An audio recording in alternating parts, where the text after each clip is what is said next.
being accused of blowing up two massive pipelines that it built after spending billions of dollars. Mind you, the Nord Stream pipelines remained Russia's biggest leverage against Europe. But now, it is one of the suspects in the explosions that destroyed these two pipelines. The Nord Stream leaks and the fact that the blasts caused significant damage to the pipelines has led to a major escalation between the West and Russia.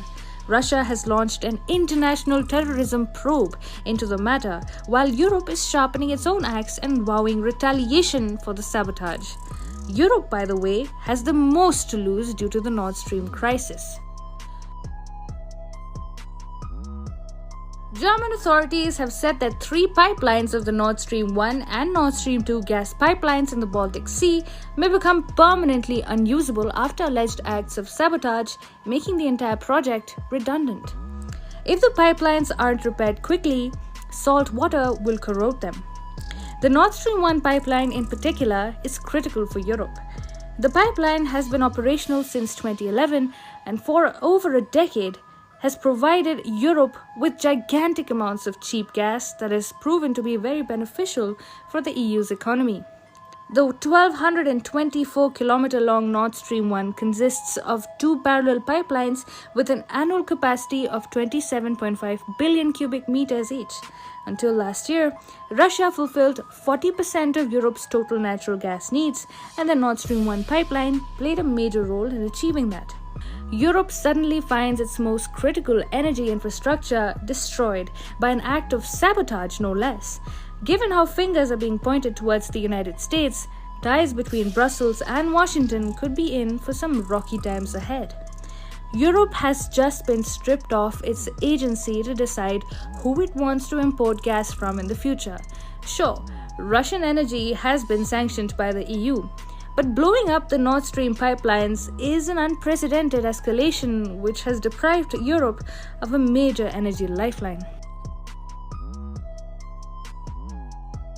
Russia is not taking accusations of it blowing up its own pipelines lightly. The Russian prosecutor's office on Wednesday said that an international terrorism probe has been launched by the FSB security service to figure out what happened with the Nord Stream pipelines and who was behind the attacks. Russia has also requested for a meeting of the United Nations Security Council after European officials said the leaks were the result of sabotage.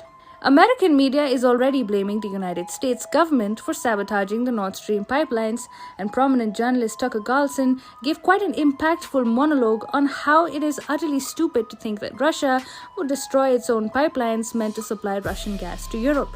Former President Donald Trump, meanwhile, subtly indicated that the Nord Stream sabotage was indeed an American job, as he told the Biden administration, "Do not make matters worse with the pipeline blow-up."